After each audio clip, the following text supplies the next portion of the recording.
आपका क्या क्वेश्चन था? रितेशानंद भैया को बोलो। मेरा क्वेश्चन ये था कि हम जब ध्यान करते हैं तो अकेला जो मैं में ठहरना है ना, जो मैं अकेला हूँ, तो उसको भी कोई मन होगा। इसके लिए तो वो सब सृष्टि बनाई है। इसके बारे में कुछ है तो बताओ, है उनका मन या नहीं? मैं तो ध्यान नहीं करता हूँ। जो ध्यान किए हैं वो लोग मौन गए उस मय में, तो जो चेतन आत्मा में ठहर गए हैं उनको भी तो कोई मन होगा ना।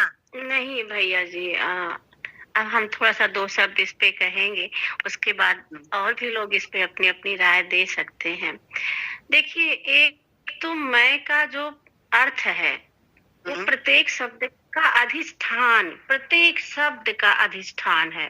जैसे हम अब हम जो बोल रहे हैं, मतलब मैं नहीं बोल पाते, हम कहते हैं। तो ये जो हम है ना, ये हमारा स्व को प्रमाणित करता है। ये कहता है कि मैं करता हूँ, मैं खाता हूँ, मैं पीता हूँ, मैं सोता हूँ, मैं जगता हूँ। तो जो ये सारी क्रियाएं हो रही हैं वो मैं से ही प्रस्फुटित होती है, मैं के द्वारा ही हो रही है। और ये मन तो बस एक शरीर को संचालित करने का एक मतलब एक वृत्ति है, विचार है, भाव है। ये कोई मन कोई ऐसे अलग से कोई चीज नहीं है कि हम उसको अलग से मान लें। तो वो शुद्ध मैं, अगर मन शांत हो गया, मन ठहर गया, तो भी वो शुद्ध मैं बचा ही होता है। वो शब्दों के द्वारा व्यक्त नहीं हो सकता, वो शब्दातीत है। अभी आपने ये पद जो भैया जी ने सुनाया था उसमें बताया ना कि वो फिर भी वो निर्लेप है, असंग है, अखंड है, एक रस है ना। वो मैं सब कुछ आप खत्म कर दो फिर भी मैं बचा ही रहता है। मैं अपने सहित सभी को जानता है। जो मैं होता है, जैसे हम हैं, अपने को भी जानते हैं, अपने शरीर को भी जानते हैं, मन विचारों को भी जानते हैं, परिवार को जानते हैं, समाज को जानते हैं, देश को जानते हैं, संसार को जानते हैं। सबको कौन जानता है? मैं जो हमारे में मैं है वो जानता है ना। तो वो वही ज्ञान रूप है, वही परमात्मा है, वही ब्रह्म है, और वह स्वयं प्रकाशित है। उसे प्रकाशित करने वाला दूसरा कोई बना नहीं है। हाँ, वही स्वयं प्रकाशित, वही ब्रह्म है, वही ज्ञाता है, वही ज्ञान है, वही ज्ञेय है। इन सब के होते हुए भी वो सबसे अलग है। जैसे कहते हैं ना, दृष्टा है, दर्शन है, दृश्य है। तो इन तीनों को जो जानता है वही मैं है, वही शुद्ध मैं, यानी परमात्मा, यानी सत्य, यानी सतगुरु, यानी आत्मा, यानी चेतना।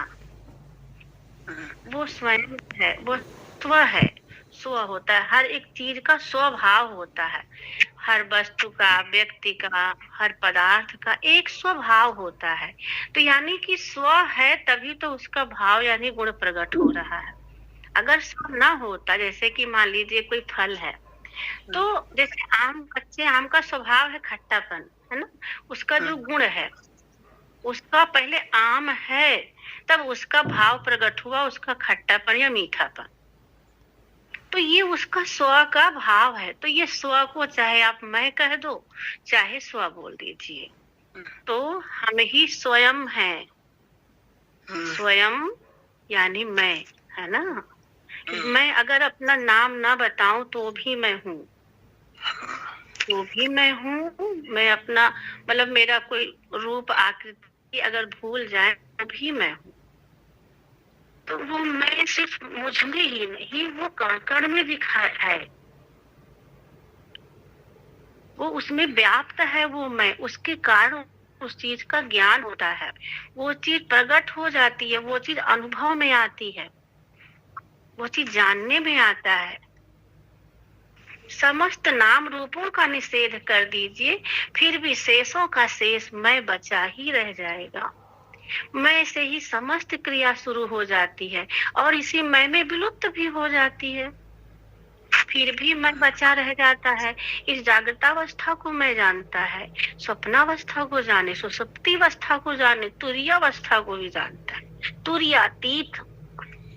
इन चारों अवस्थाओं को जो जानने वाला रहता है वो शुद्ध मैं है। मैं शांत जरूर होता है, वो हल्ला नहीं करता, साक्षी है, हर एक चीज का साक्षी है। शांत और अशांत ये दोनों स्वरूप ज्ञान के हैं। और मैं ज्ञान का स्वभाव है, ज्ञान का स्वभाव है मैं। ज्ञान तभी प्रकट हो सकता है जब मैं प्रदर्शित करेगा। हम अगर बोल रहे हैं, अगर हम बोलेंगे नहीं तो वो व्यक्त नहीं हो सकता, क्योंकि मैं बोध स्व है, बोध है, स्थिति है। और वो परमात्मा तत्व का तत्व अविनाशी है, इसी का कभी नाश नहीं होता। वो समय से भी परे है, हर एक चीज से परे है, सब कुछ उससे ही प्रकट है भैया। जैसे कि सूर्य जब उदय होता है तो दिन हो जाता है ना, पूरा प्रकाशित हो जाता है सब कुछ। ऐसे ही एक हमारे होने से ये समस्त संसार मुझे अनुभव में आ रहा है, आपके होने से ये संसार आपको अनुभव में आ रहा है, क्योंकि आपके भीतर वो स्व यानी वो मैं मौजूद है। इसी कारण वेद में कहा गया है कि अहम ब्रह्मास्मि, मैं ही ब्रह्म हूँ। श्री कृष्ण गीता में कहते हैं कि सर्व हरिओं में वेद, अर्थात जो सब वेदों द्वारा मैं ही जानने योग्य विभु हूँ।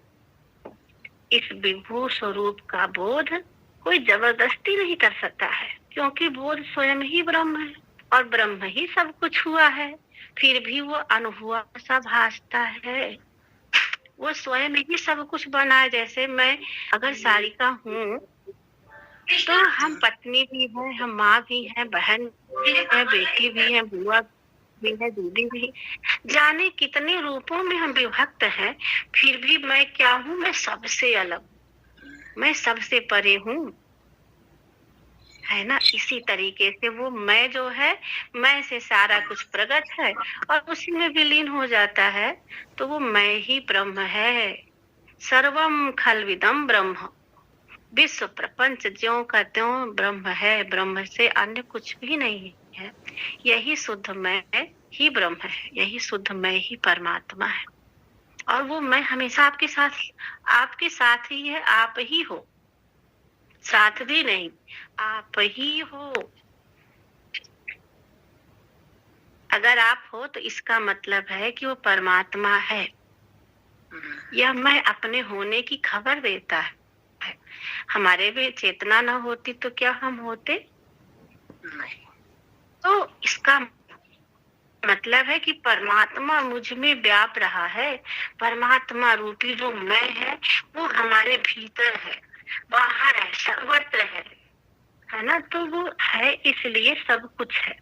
और वो जिस दिन इस शरीर को छोड़ेगा, मेरे लिए तो ये संसार शून्य हो जाएगा, खत्म, कुछ भी नहीं बचेगा, है ना। तो व्यवहार सहित मैं अहंकार का और व्यवहार रहित मैं ब्रह्म का द्योतक है। तो ज्ञानी में और अज्ञानी में कोई खास फर्क नहीं है। ज्ञानी को ये पता है कि मैं ही सब कुछ हूँ, अज्ञानी को तो इतना पता है कि बस मैं ही सब कुछ हूँ। तो एक अहंकार में बोलता है, एक अहंकार के रहित होकर के वो सबको अपना मान के बोलता है। तो ज्ञानी अज्ञानी बस सूक्ष्म अंतर है। एक अहंकार के साथ बोलता है, एक अहंकार से रहित होकर बोलता है ना। जैसे आपको मैं छोटा सा एग्जांपल दूं, कोई घर है, बाहर कोई खड़ा है, अंदर से वो दरवाजा खटखटाता है बाहर को, तो अंदर वाला पूछता है कि कौन हो, है ना, पूछता है कि कौन हो नाम, तो वो बोलता है कि मैं डॉक्टर हूँ, मैं वकील हूँ, है ना।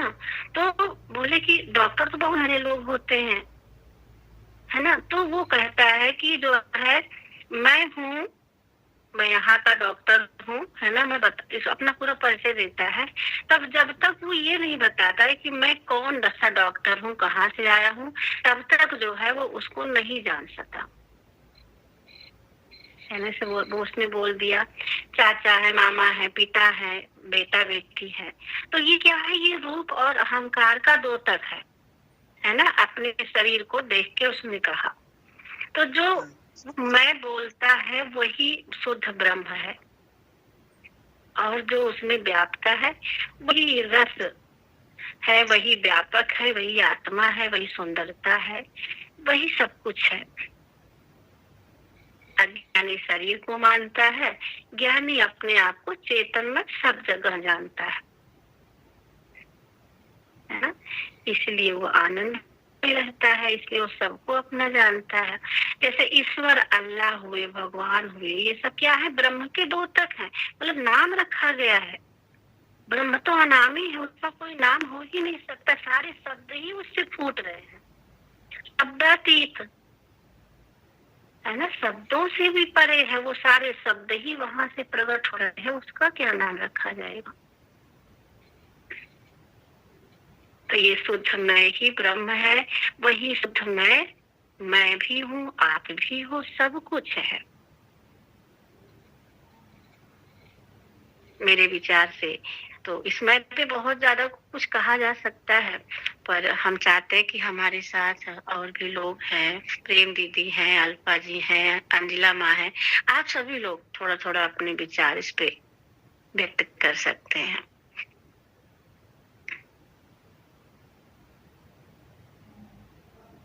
पहले तो पांडुरंग भैया बताओ कि आपको कुछ समझ में आया?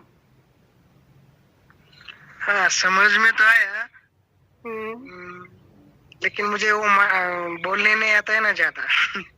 हाँ, तो वो जो नहीं बोला जा सकता वही मैं आप हूँ, वही मैं हम सब भी। और जो बोलते हैं वो तो अहंकार में आके बोलते हैं, है ना? वो मैं बोलता नहीं पर है। अच्छा, आप नहीं भी बोलोगे तो भी तो आप हो ना, आप ना बोल फिर भी आप तब भी हो। आपकी सांसें ही बता रही है, आपकी सांसें चलती हुई सांसें ही कह रही है कि मैं हूँ। आप ना बोलो, मुंह से ना कहो, फिर भी आप हो। अब इस चीज को कोई इनकार नहीं कर सकता ना, यह स्व प्रमाणित है। इसके लिए किसी तरह की बोलने शब्द की आवश्यकता नहीं है, शब्दातीत है ना, शब्द के ना शब्द ये है। बहुत बहुत गहरी बात पांडु भैया ने कहा कि मुझे बोलना नहीं आता है, और आपने उत्तर दिया कि वो शब्दातीत है। बहुत सुंदर, मुझे इतनी गहरी बात पकड़ में आई कि भाषाएं केवल मन की हैं, बाकी जो चेतना के तल पे रहता है तो उसमें कोई भाषा नहीं, उसमें भाषा की कोई ज़रूरत ही नहीं है। इसीलिए उसको बोला गया है निशब्द। जैसे हम, कोई अंग्रेजी बोलता है, कोई मराठी बोलता है, कोई गुजराती बोलता है, कोई उड़ीसा भाषा बोलता है, कोई हिंदी बोलता है, लेकिन स्वरूप में आने के लिए कोई भाषा की ज़रूरत नहीं है। कितनी अच्छी बात है कि वो परमात्मा की कोई भाषा नहीं है। गजब। बस मौन हो जाइए, कोई भाषा की जरूरत नहीं है, और उसी में मौन में ही वो प्रकट है। अरे कितना अच्छा बोल दिया भैया, एकदम। बस मेरे तो इतनी शांति छा गई, अब मेरी बोलने की इच्छा नहीं हो रही है। ये मैं करते करते ना एकदम बस मैं खो रहा है। जब हम लोग इस मन में आते हैं तभी भाषाएं मतलब उत्पन्न होती हैं, तभी पता चलता है कि कोई हिंदी बोल रहा है, कोई अंग्रेजी बोल रहा है, कोई देहाती भाषा बोल रहा है, कोई बिहारी भाषा बोल रहा है। लेकिन मौन हो गए तब मैं हूँ, बस अपने होने पर में बने रहना है। कितने ऋषि मुनि बस इसी की सारी बात कर रहे हैं। रमन महर्षि ने मैं हूँ को बोला कि मैं हूँ को जानो, कि उसमें स्थित हो जाओ। जय कृष्ण मूर्ति जी कह रहे हैं, वो बोल रहे हैं साक्षी का अर्थ भी वही होता है। किसी ने इसी मैं को ही, हाँ, मैं का जो ज्ञान है वही ब्रह्म है। ज्ञान जो स्व का ज्ञान है वही ब्रह्म है, वही परमात्मा है। वो अभी क्या बोल रहे थे, इंग्लिश में बोल रहे थे, मुझे इंग्लिश तो आती नहीं है, लेकिन वो नीतीश भैया ने मेरे से प्रश्न किया था क्या यूट्यूब पे, कि जय कृष्णमूर्ति कह रहे हैं चॉइसलेस। चॉइसलेस मीन्स में क्या होता है? जी। मतलब चॉइस माने कुछ पसंद करना, यानी कोई विकल्प। लेस माने मतलब कि विकल्प नथिंग, यही हुआ ना? मतलब कोई विकल्प नहीं। जैसे निर्विकल्प। हाँ हाँ, निर्विकल्प। और जय कृष्ण, हाँ, और जी। जय कृष्ण मूर्ति का ये है। और उन्होंने कहा था ओशो मतलब कि साक्षी कर रहे हैं, तो क्या दोनों का अर्थ एक ही है? उन्होंने प्रश्न यही किया था। एक ही है, साथी का भी कुछ नहीं। जय सच्चिदानंद। चॉइसलेस एंड डिजायरलेस, यानी कि चुनाव रहित और इच्छाओं से रहित। हाँ हाँ, थोड़ा सा और फिल्टर करें इसको। हाँ हाँ हाँ हाँ, दीदी जी बोलिए। जी हाँ, बिल्कुल कहिए आप।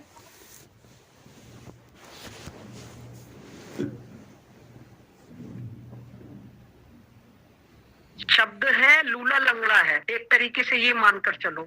इसका ही प्रकाश यानी जिसको चेतना कहते हैं वो सारे बॉडी में व्याप्त है, और जो प्योर आत्मा है उसको चैतन्य बोलते हैं। तो ये जो चैतन्य है ये सबसे लास्ट की स्टेज है। ध्यान में जब जाते हैं तो वो चारों तरफ से फूटता हुआ दिखाई देता है, और उसके ही प्रकाश से ये जो अंतःकरण वाला जो मैं है वो प्रकाशित होता है। ये जो पांडुरंग भैया है, इनका नाम मुझे पूरा पता नहीं, ये कह रहे हैं कि इनका ये जो प्रश्न है वो ये कह रहे हैं कि जो उस आत्मा को देखता है क्या वहां पर भी उसका मन होता है? भैया वहां पर उसका मन विलय हो जाता है, यानी कि जो मन है वो धुआं है, और ये जो आत्मा है ये एकदम जस्ट लाइक, इसको या तो आप जैसे सूर्य होता है, सूर्य का बिंब होता है तो उससे किरणें निकलती हैं, तो ये आत्मा की जो रेज निकलती है उसी से ये सारा बॉडी हमारा प्रकाशित होता है और संचालित होता है। तो दो मैं है, एक तो है जिस मैं को आप संसारी रूप से शरीर के अंदर जो अंतःकरण वाला मैं है, एक तो वो मैं है, एक दूसरा मैं है जो कि एक पोर्टल है, जो कि एक आधार है सब चीज का, बेसमेंट, उसी पे सारी वृत्तियां उठती है, उसी पर सारा अंतःकरण खेल खेलता है, मन खेल खेलता है। बस ये है। जय सच्चिदानंद। बहुत सुंदर दीदी जी आपने कहा।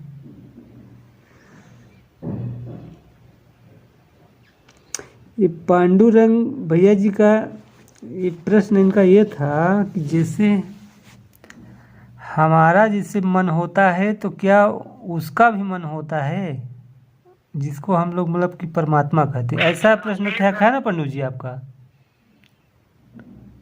हाँ, ऐसा है प्रश्न।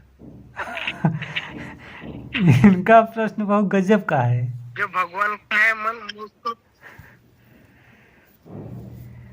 भगवान, हमारा तो जहाँ तक अनुभव है कि भगवान हमारे लोग के मन से ही काम करता है।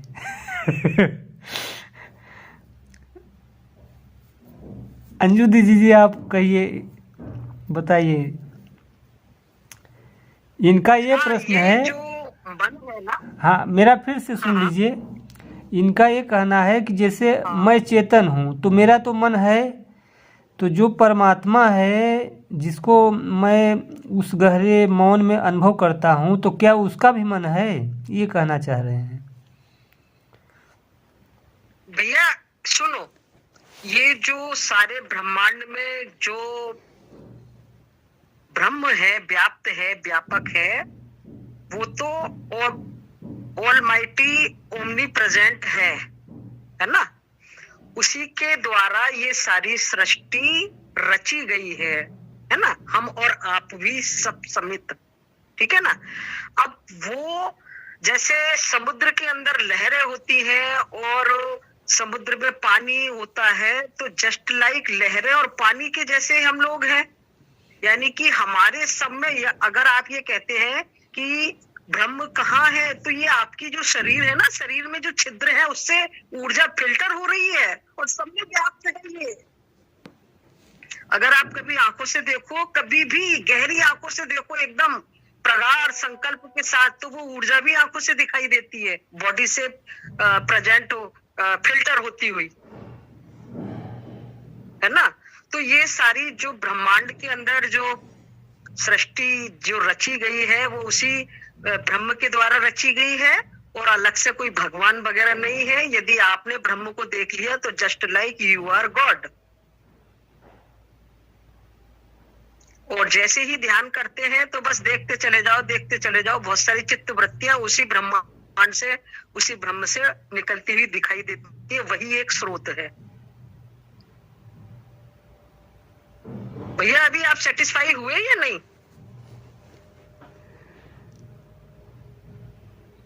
पांडुरंग भैया बोलिए, आप सेटिस्फाई हुए या नहीं? आपकी कुछ समझ में आया, पकड़ में आया कि नहीं? समझ में आया, लेकिन जो मैंने पूछा कि मुझे इधर मन है तो उस परमात्मा को भी मन है या नहीं?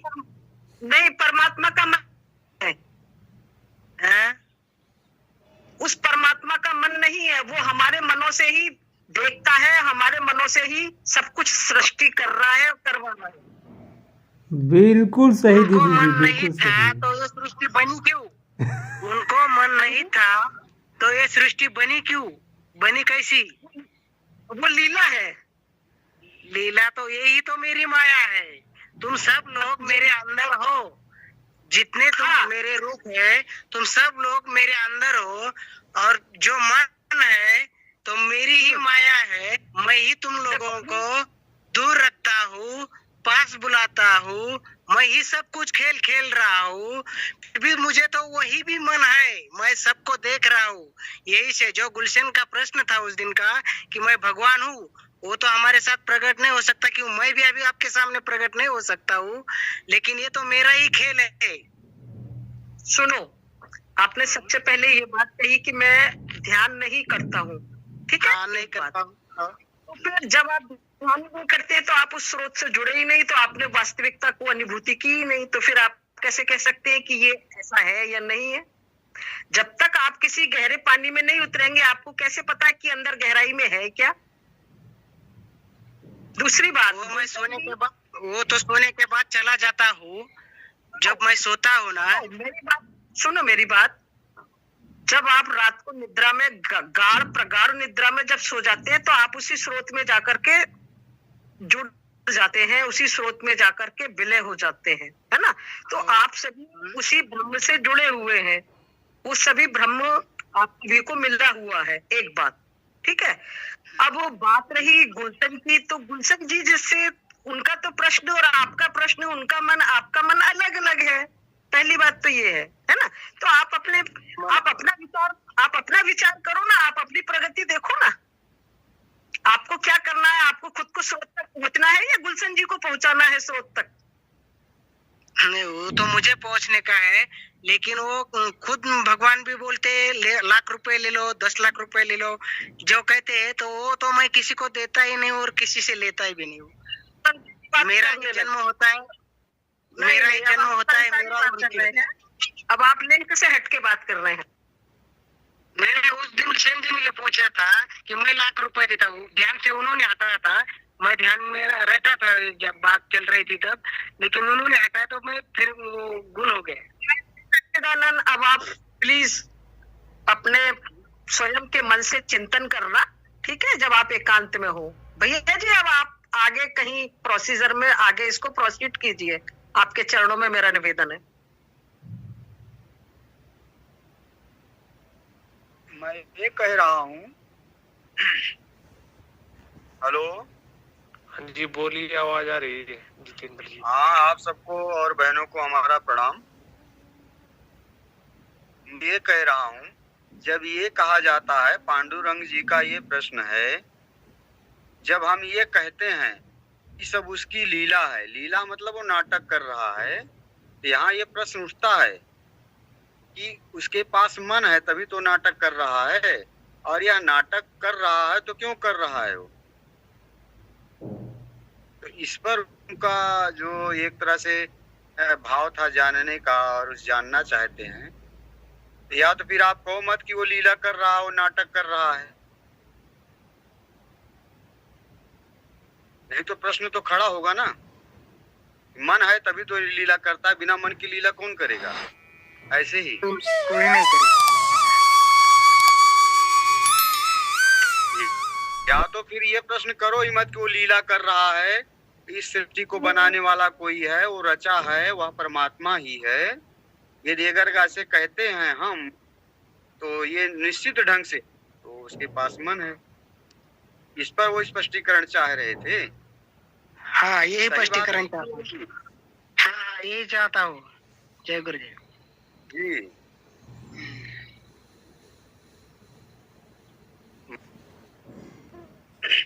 मनुष्य के अलावा जितने भी जीव जंतु हैं, जो प्रकृति है, अपने में स्वतः चलायमान है। सब ऐसे ही चल रहा है, अपने आप चल रहा है। यदि अगर हम मानते हैं कि अगर हाँ उसका कोई रचयिता, कोई कर्ता धरता है, तो उसने फिर ऐसा क्यों किया, क्या उसके मन में ऐसे आया और क्यों आया?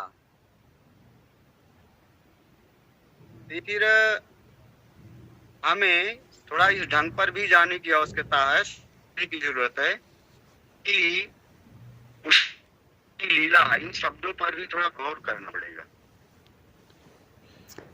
अगर मैं गलत कह रहा हूँ तो कहिए, आप सब यहाँ सब हमसे जो है जानकार या मतलब इस तरह से समझ शक्ति वाले हैं, तो क्या मेरा कहना गलत है? जितेंद्र जी, मुझे लगता है, मैं बोलूं? हाँ, बोलिए बोलिए। बोलिए बोलिए बोलिए।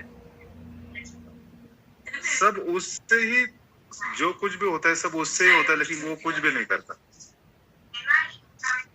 उसके लिए मैं एक उदाहरण भी देना चाहूंगा कि उसकी वजह से वो खुद बोलता है कि मेरी वजह से सब कुछ होता है, लेकिन मैं कुछ भी नहीं करता हूँ। कि जैसे कि हम खुद होते हैं, हमारे बाल होते हैं, हमारे बालों में जो जू पैदा होती है वो तो हमारी ही होती है, खुद के शरीर से ही तैयार होती है ना वो। हाँ हाँ, जी जी, बिना माता पिता खुद के शरीर से योनियां हैं जी। हाँ, बिगर मतलब की, और हम उससे पैदा भी नहीं करते, नहीं, बिगर मतलब की भी होती है ना वो जी, हम उसके रचयिता थोड़ी होते। नहीं, लेकिन बाकी के जो बाल बच्चे वगैरह वो होते हैं, वो उसके रचयिता हम खुद को मानते हैं कि हमारी वजह से हो गया सब।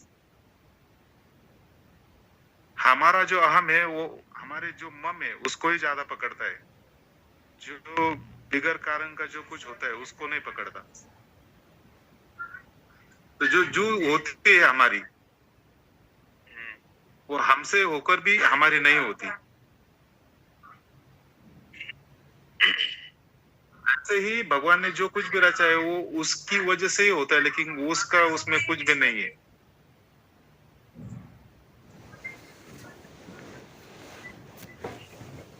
कुछ चीजें ऐसी हैं, कुछ चीजें ऐसी हैं, यदि हम कहें ना, समझने की जरूरत रहती है। जैसे कि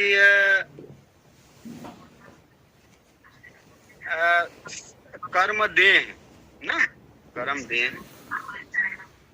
यदि कहा जाए कर्म, पहले सब कोई समझ रहे हैं और जान भी रहे हैं, मुर्गी अंडा वाली कहानी, उसी तरह से कर्म देह। यदि देह बनी है तो कर्मों के आधार पर बनी है, तो कर्म कैसे हुआ? देह के आधार पर हुआ। तो इसके आधार पर यदि वो कुछ इस तरह से वही करता है, उसकी ही लीला है, इसमें फिर अपना कोई जोर भी तो नहीं है, नहीं है ना? अपना कोई जोर फिर नहीं है ना। जी जी।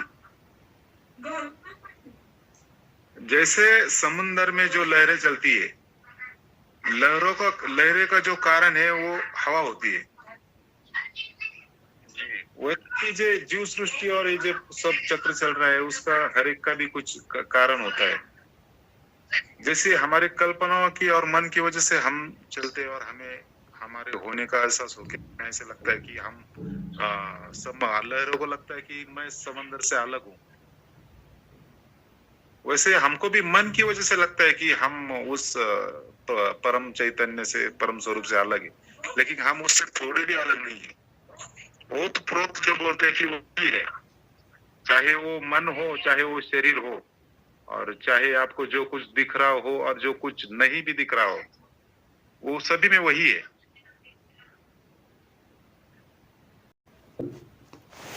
जब ध्यान करते हो और ध्यान करने के बाद मय में ठहर जाते हो, तो उस समय आप एक प्रकाश में रहते हो। उस प्रकाश में आपको मन है या नहीं? ये सृष्टि बनाते आप ही हो ना, मेरे अंदर भी आप हो, मैं भी आपके अंदर हूँ। मैं जो दिखता हूँ वो मैं नहीं हूँ, और जो दिखाई देता वो भी मैं ही हूँ। तो मैं सब जगह मैं ही तो हूँ। तो आपने ध्यान किया है, तो उस समय आपको मन होता है या नहीं, ये पूछ रहा हूँ मैं। मन का पूरी तरीके से विलय नहीं होता है, बहुत बहुत बहुत बारीकी सा, जैसे धागा कभी खत्म नहीं होता। ये जो लास्ट में ये सब कुछ है तो वही, उसी के माध्यम से ही तो हल्का था, उसी के माध्यम से ही तो दिखाई देता है।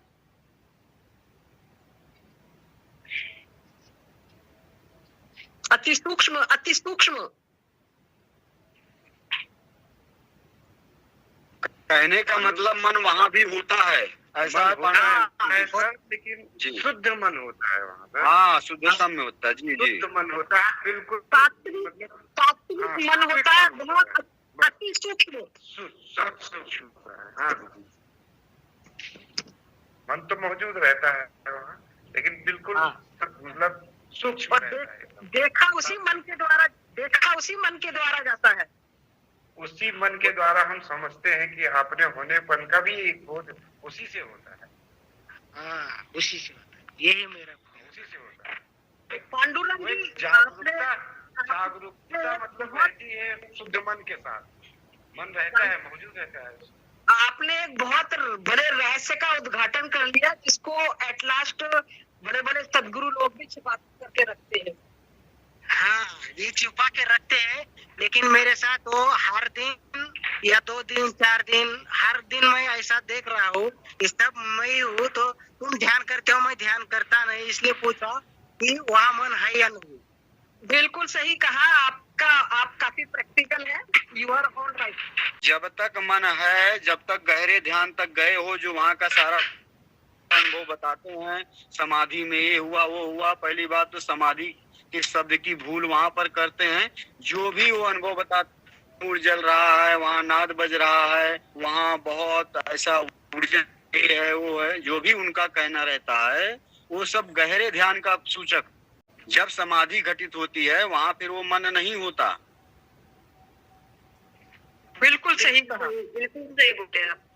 मन ही नहीं रहता है वहाँ पे, मन वहाँ समय बिल्कुल रहता ही नहीं है। और रहता भी है, ऐसा लगता है ना, तो जैसे कि हम उल्टा बोलते हैं ना, बादल आने से सूरज ढक जाता है, पर यहाँ उल्टा होता है समाधि में। अब सूरज ही सूरज फैला हुआ है, बादल ढक गया, फिर बादल गुम हो गया, ऐसा मन हो जाता है हमारा समाधि की अवस्था में। इसीलिए समाधि की बात कोई बता नहीं पाता, क्योंकि वहां पर मन होता नहीं, कोई टूल तो उसके पास है नहीं। और फिर वो देखते 8 बजे से लेकर के फिर पता लगा 2 बज गया, 1 बज गया, तो उतना समय वो कहाँ चला गया, कहाँ था? तो इसके लिए अनुभव में नहीं था, क्योंकि मन था नहीं। अब वो गहरे ध्यान से समाधि में उतर गया, समाधि में छलांग उसकी लग गई। इस तरह का इसका प्रोसीजर है। लेकिन ये तब होता है जब अपने स्वरूप में वो टीका है, एक समझ रहा मैं हूँ, मेरे अलावा और कुछ नहीं है, मैं हूँ मैं हूँ मैं हूँ। कहने का तात्पर्य है कोई मानसिक विकार वहां पर होते ही नहीं, लेकिन एक बोध बना रहता है, मैं हूँ मैं हूँ। इसी तरह से बोध एक क्षण ऐसे आता है कि वह भाव भी मिट जाता है अपने होने का, और वही है समाधि लग जाना। और इसीलिए समाधि की बात कोई बता नहीं पाता, कोई कह नहीं पाता। जो समाधि की बातें दावा करते हैं, समाधि में ये घटा वो घटा, ऐसा हुआ वैसे हुआ, ये एक गहरे ध्यान का सूचक है। गहरे ध्यान में वो गए थे, समाधि नहीं लगी थी उनकी।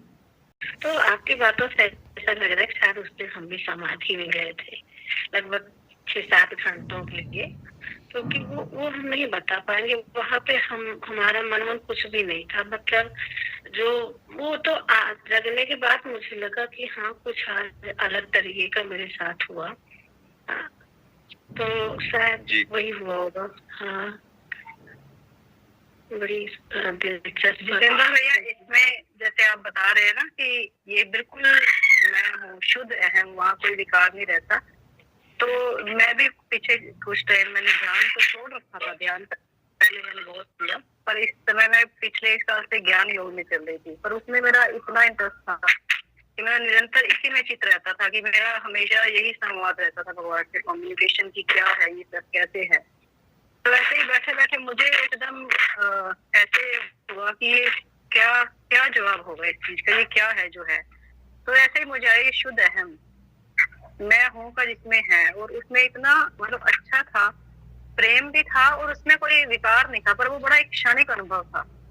और इस तरह से जैसे कह रहे हैं ना भैया, पांडुरंग भैया, कई बार ऐसा होता है कि मैंने ध्यान बहुत किया, हर तरह का चक्रों का ध्यान भी किया, त्रिकुटी का भी ध्यान किया मैंने, और मैं प्रजापिता वालों का भी किया। पर जब मैं ज्ञान योग में थी ना, शायद वो पहले ध्यान का भी रिजल्ट हो सकता है, पर मैंने ईश्वर से संवाद किया उस समय से। तो उस संवाद में भी मैं इतना गहन उसमें बैठी, मुझे बैठे बैठे ही मुझे बहुत अच्छे अनुभव हुए उसमें। कई बार ऐसा होता है कि हम ध्यान नहीं भी करते हैं ना, तो हमें जवाब मिलते हैं, मेरा ये मानना है। पर ध्यान करना जरूरी है। अब वापस मैंने ध्यान शुरू किया है दोबारा, सच्चिदानंद जी के मैंने वीडियो सुनने के बाद मैंने दोबारा से ध्यान करना शुरू किया। पर कई बार ईश्वर की कृपा हो जाती है, मुझे ऐसा लगता है ईश्वर की कृपा से ही सब कुछ। मेरा ये मानना है कि ईश्वर की कृपा होनी है ना अगर हमारे ऊपर, तो जो मूर्ति पूजा भी कर रहे हैं वो, मतलब सबसे बड़ी बात यह है कि हमारा उस चीज पे चित्त कितना है। हम इतना उस चीज में घुस जाते हैं कि हम अलग हो जाते हैं अपने से। तो ये भगवान का ही प्रसाद है, किसी को किसी भी रास्ते से मिल सकता है। अभी तक तो मेरा यही मानना है जी। इसके लिए हमें स्पेसिफिक नहीं होना कि भाई हम ये करेंगे हम करेंगे, वो जिस रास्ते से लेके जाएगा ले जाएगा। जी जी। और एक चीज मैं और कहूंगा